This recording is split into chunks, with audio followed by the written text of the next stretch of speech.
Jauh-jauh hari kita sudah mengatakan apa yang terjadi kalau Kamala Harris menjadi Presiden Amerika. Sekarang terbukti secara administratif Kamala Harris adalah Commander in Chief di Amerika. Memang banyak yang tidak peduli dengan apa yang terjadi di luar negeri, namun hanya mengingatkan bahwa menjadi pemimpin sebuah negara, Anda bukan hanya harus mengenal peta perpolitikan dunia atau geopolitik, namun juga harus mempunyai sumber terpercaya yang bisa menganalisa data jadi informasi yang bisa membuat Anda membuat keputusan yang selalu tepat. Bosman, untuk hal beginian cukup lengkap pasukannya dan data-datanya valid. Karena tahu dari jauh-jauh hari bahwa Biden ini tidak akan lama menjabat, maka strategi politik luar negeri kita harus sudah punya grand plan-nya, di mana hal ini akan membuat Indonesia akan menjadi negara superpower kalau mengerti situasi lawan kita dan teman kita. Sayang ya, yang menjabat saat ini nggak punya informasi atau data untuk menjadi bekal knowledge sebagai senjata pejabat tertinggi membuat keputusan. Kita lanjut. Di Amerika, Trump dan timnya kembali menguat pengaruhnya. Diperkirakan di tahun 2022 nanti dalam pemilihan awal, agaknya Partai Republik akan menyapu bersih Partai Demokrat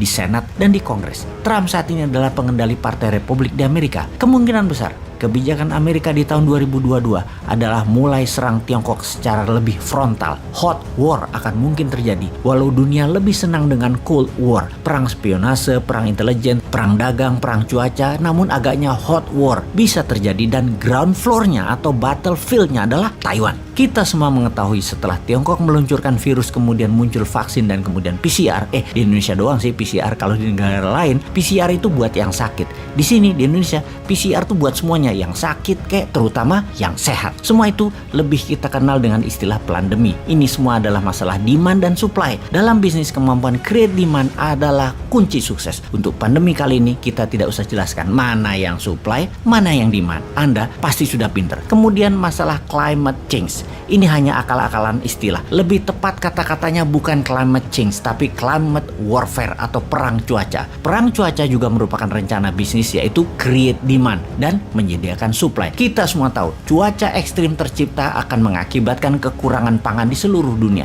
Kita menengok sedikit. Artificial food berbasis plant atau tanaman dan bioengineering food, pemilik terbesarnya adalah Bill Gates. Beyond Meat misalnya, artificial daging, Bill Gates punya saham besar di sana. Lahannya luas miliknya di berbagai belahan dunia sudah dia kuasai, termasuk bahkan temannya 1 tahun terakhir ini, Jack Ma, sering terlihat di Eropa mempelajari plant-based food ini atas perintah pemerintah Tiongkok tentunya. Sebaiknya pejabat Indonesia paham begini-beginian agar nggak kagetan atas apa yang akan terjadi ke depannya. Di sisi Tiongkok sekarang, Xi Jinping lagi pusing 7 keliling pastinya karena skandal keuangan properti Evergrande minus 700 triliun yang secara sistemik akan menghancurkan keuangan nasional Tiongkok. Harga sayuran saat ini melambung tinggi di pasar-pasar di dalam negeri dalam 3 bulan terakhir karena bahan makanan Tiongkok banyak mengandalkan impor, sementara banyak negara menutup impor untuk Tiongkok. Kebutuhan energi yang meningkat, harga BBM dinaikkan oleh Saudi dan Rusia menjadikan Tiongkok krisis energi. Hanya di kota-kota besar yang terlihat ada listrik, namun di kota-kota lain gas, BBM dan listrik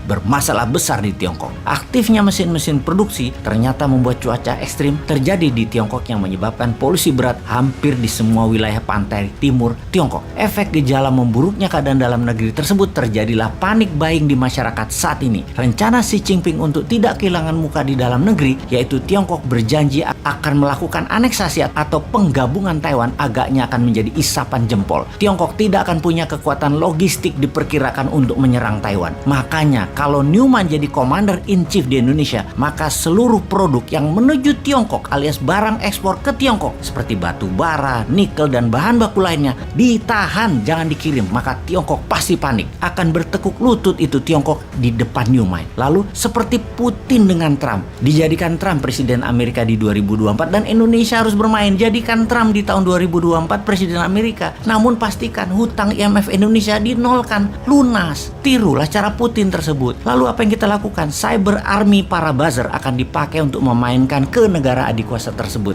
yaitu untuk memenangkan Trump. Sesekali kita pakai cara Rusia gitu loh, hajar Tiongkok gabung Amerika, namun Turki dia serang Amerika. Tekan Eropa dengan mematikan gas, hajar sekutunya Amerika. Naikkan harga minyak, tekan Tiongkok. Itu baru namanya negara berdaulat dan pemimpinnya berani juga bervisi.